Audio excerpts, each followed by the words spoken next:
हिंद, आपका स्वागत है हमारे न्यूज चैनल न्यूज एवं उज्जवल टाइम में। कृपया चैनल को सब्सक्राइब, लाइक, शेयर, कमेंट जरूर करें। आपने आयोजित की गई है तो इसका क्या उद्देश्य और किन बिंदुओं पे आप बात करने वाले हैं? देखिए, आज की प्रेस वार्ता का जो कार्यक्रम है, ये आसन कई प्रदेशों में जो लोग विधानसभा का चुनाव चल रहा है, लोगों के बीच में जाने का प्लान सबका चल रहा है, जिसमें सबसे अहम झारखंड और महाराष्ट्र का चुनाव है, जो आज निर्वाचन आयोग 3 बजे प्रेस कॉन्फ्रेंस भी करने जा रहा है। संभवतः डेट भी घोषित हो सकता है और या तो कोई गाइडलाइन जाए, जिसमें हमारी पार्टी झारखंड में एक अलायंस बनाई हुई है। हम लोगों ने 10 दलों ने मिलकर के एक अलायंस बनाया है, तीसरा विकल्प यानी जनमत मोर्चा, जिसमें आज संयोग से जो झारखंड में तीसरा मोर्चा यानी जनमत के जो ऑर्गेनाइजर हैं माधवेंद्र मेहता जी, जो हमारे बाएं साइड में बैठे हुए हैं, और वहाँ घटक दल में हमारे साथ आदर्श संग्राम पार्टी के राष्ट्रीय अध्यक्ष गौतम भारती जी भी बैठे हुए हैं। हम सब लोगों ने जो वहाँ गठबंधन बनाया, उसी सिलसिले में आज हमारी वार्ता हो रही है कि आपके लखनऊ का बेटा, लखनऊ की पार्टी सुदूर जाकर के झारखंड में एक रणनीति बना रही है, तैयारी कर रही है और सरकार बनाने की ख्वाहिश पाले हुए सरकार बनाने के करीब पहुंचने का प्रयास है, जिसमें आप सभी पत्रकार बंधुओं से और अपने उत्तर प्रदेश के सभी सम्मानित जनता से मैं एक अपील करूंगा आप लोगों के माध्यम से कि आपके जितने भी नात रिश्तेदार, क्योंकि बहुत लोगों की घर पर होते हैं, वे सब लोग झारखंड में अगर कोई रिश्तेदारी है या वहाँ कोई मित्र है तो यहाँ से फोन करके बताएं कि जनमत का गठबंधन चुनाव रहा है, जिसमें लोक जनमानस पार्टी भी है, आदर्श संग्राम पार्टी भी है, पीपुल्स पार्टी भी है, जो झारखंड पीपुल्स पार्टी के नाम से है, और झारखंड मुक्ति मोर्चा उलगुलान भी है, आरपीआई अम्बेडकर भी है। इस तरह से कई पार्टियां जो साथ में चल रही हैं, सबको वोट देने का काम करें। ये आप लोगों के माध्यम से संदेश देने के लिए आज हम लोगों ने बुलाया है। और दूसरा एक चीज और, आप लोगों से भी यह मेरा अपील है कि मीडिया के तार बहुत दूर तक जुड़े हुए हैं, कम से कम आज इस भाई को, इस बेटा को, इस जनमत गठबंधन को इस तरह का आशीर्वाद आप लोग अपने माध्यम से वहाँ दें, ताकि वे सब लोग एकजुट होकर के जनमत को मजबूत करने का कार्य करें। इसी के साथ मैं आगे की प्रक्रिया अपने दोनों सहयोगी दलों से आग्रह करूंगा कि आप लोगों से ये भी वार्ता करें। धन्यवाद। के बारे में राष्ट्रीय अध्यक्ष जी ने बताया आप भी उस पार्टी से गठबंधन में है, तो क्या कहना चाहेंगे, कैसी रणनीति है? झारखंड में पिछले लगभग 24 सालों से 2 ही सरकार एनडीए या यूपीए कार्य कर रही है, या तो बीजेपी या तो कांग्रेस रूप बदल के काम वहाँ कर रही है। और इतने सालों में वहाँ पे निर्माण की जगह भ्रष्टाचार रहा, उद्योगपतियों को चांदी है, और जो वहाँ लोकल है, जो वहाँ के बासिंदे हैं, उनको न्याय नहीं मिला। लूट, हत्याएँ, अपराध, बलात्कार, साथ ही जमीन हड़पने जैसी वारदातें वहाँ बढ़ती चली जा रही हैं। ऐसे में जितनी भी पार्टियाँ आ रही थी, उन लोगों ने अपने अपने क्या कहते फायदे के लिए वहाँ पर अपने तरीके से काम करा।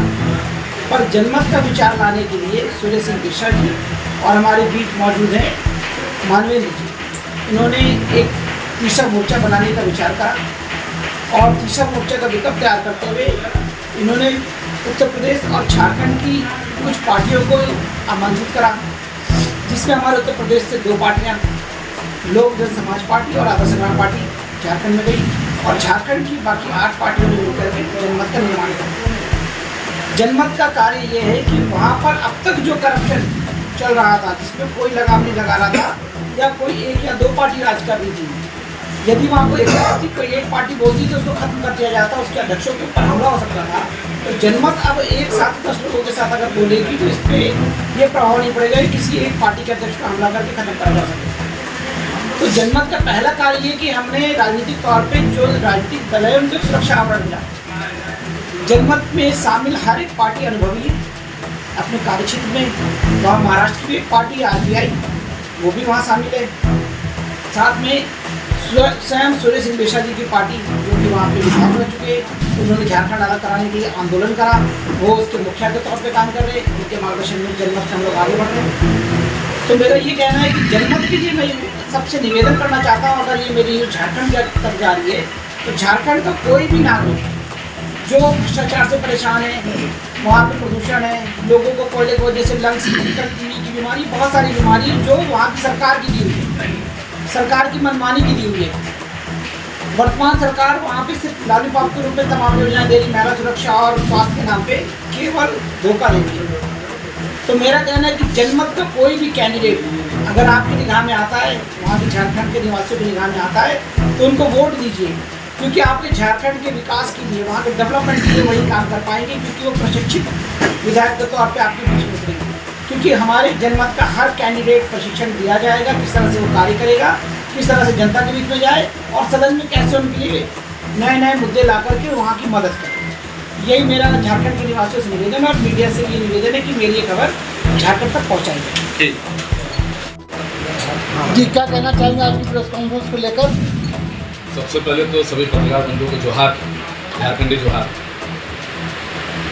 हमारा ये मानना है कि झारखंड में लगभग हम 24 साल अभी तक सभी लोगों ने राज किया है, लेकिन इस 24 सालों में अभी तक कोई भी राजहित के लिए नीति सही नहीं की, जिस वजह से हम लोग बहुत ही भयावह रूप से परेशान हैं, जनता भी और साथ में जनता से जुड़े हुए जितने भी लोग हित के लोग हैं, बहुत ही परेशान है। ऐसी स्थिति में हम लोगों ने जो समान विचारधारा है उनको लेकर एक अलायंस बनाए हैं, जैसे भारतीय जनता पार्टी ने बनाया है एनडीए और कांग्रेस ने बनाया है एनडी, तो हम सब लोगों ने मिलकर बनाया है जनमत। और इस जनमत में लगभग 10 संगठन अभी तक जुड़े हैं जो रजिस्टर्ड पार्टी हैं, इसके अलावा भी कई लोग संपर्क में हैं और आ रहे हैं और जुड़ते चले जाएंगे।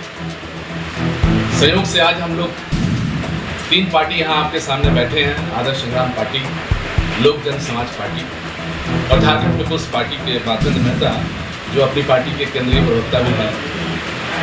हम ये बताना चाहेंगे कि सुर सिंह बेसरा जी के नेतृत्व में झारखंड में जनमत संगठन जो है आगे बढ़ रही है और सभी दलों ने जो 10 दल हैं उन्होंने उनको प्रस्तावित मुख्यमंत्री के रूप में प्रस्तुत किया।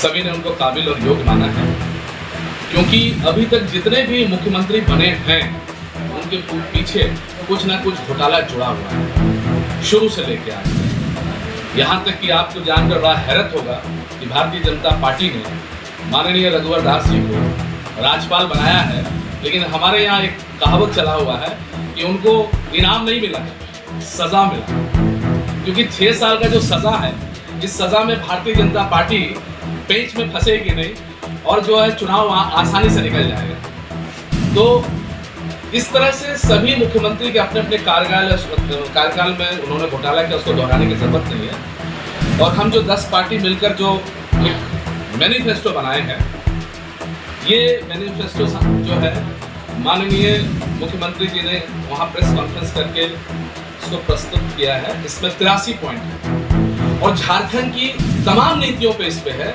जैसे सबसे बड़ी नीति हमारे यहाँ जो है वो है स्थानीयता का।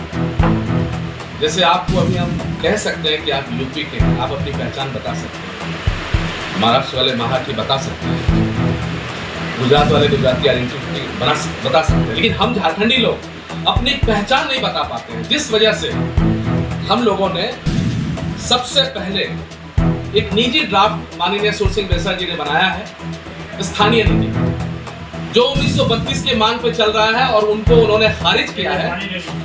और खारिज करने के बाद उन्होंने कहा है कि 1932 जो है वो नहीं चलता। क्यों नहीं चलेगा? कारण क्या है? सर्वे जो है अलग अलग समय में अलग अलग हुआ है, कहीं 1964 हुआ है, कहीं 1932 हुआ है, तो कहीं 1908 हुआ, कहीं 1920 हुआ। यानी हम आपस में क्या गृह युद्ध करें, हम एक दूसरे को ही मारपीट करें? नहीं। ऐसी स्थिति में उन्होंने कहा है कि जिले के अंतिम सर्वे सेटलमेंट को हम मानेंगे, तो उससे क्या हो जाएगा, एक कागजी जो रिकॉर्ड है उसके तहत हम समता और समानता में आ जाएंगे और जिस वजह से हमारा कोई भेद नहीं है। दूसरी बात है नियोजन नीति। आपका राज्य बना है, आप नौकरी बांट रहे हैं फुलझड़ी की तरह, हमारे चंपई सोरेन जी अभी नौकरियां खूब बांट रहे हैं।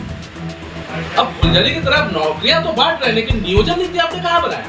बिना नीति के क्या कोई भी चीज आवंटन हो सकता है? नहीं। उस पर भी ओबीसी को जो मिला है हमारा 27% है, आपका वहां पे 13-14% ही लागू है। तो ऐसी स्थिति में ओबीसी का भी हकमारी हुआ है।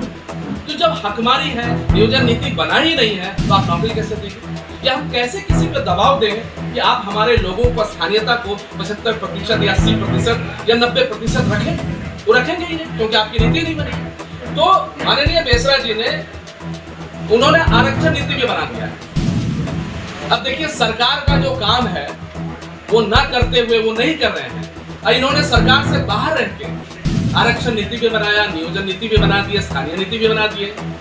और इसके अलावा जितनी भी नीतियां हैं, वन नीति है, पेशा कानून को कैसे लागू किया जाए, सीएनटी एक्ट जो हमारे यहाँ छोटा नागपुर टेनेसी एक्ट है, जो हमारे एसपीटी एक्ट है, उसका कैसा उल्लंघन हो रहा है, उसको कैसे रोका जाए, उद्योग नीति क्या बने। उद्योग नीति में उनका ऐसा कहना है, या हमारे जनता संगठन का ऐसा कहना है कि हम उद्योग नीति को तब बढ़ावा देंगे या उनको हम तब देंगे प्रश्रय जब हमारा खनिज लेंगे और वहीं पे अपना प्लांट बिठाएंगे। तो हम खनिज उसको देंगे जो वहाँ प्लांट बिठाएंगे और हमारे स्थानीय लोगों को नौकरी देंगे। तो वैसी स्थिति में कोई पलायन नहीं करेगा, कोई विस्थापन नहीं होगा, और विस्थापन भी होगा तो विस्थापन का नीति होगा पहले, तब उसको विस्थापन करेंगे। यानी परत दर परत राज्य को कैसे विकास किया जाए। आज अन्य राज्य जो हमारे साथ मिले हैं वो कहां से कहां पहुंच गए, और हम एकदम धनी झारखंड से गरीब कंगाल हो गए, और ऊपर से भ्रष्टाचार। तो भ्रष्टाचार हम लोग जीरो टॉलरेंस में करने के हेतु हम सभी गठबंधन दल मिलकर लड़ रहे हैं। आने वाले चुनाव में बहुत ही बेहतरीन तरीके से, हम पुरजोर तरीके से, हम ना एनडीए ना इंडी जनमत संगठन सत्ता में आने के लिए बहुत तेजी से कोशिश कर रही है, और बहुत जल्द आपको यह सुखद समाचार हम सुनाएंगे।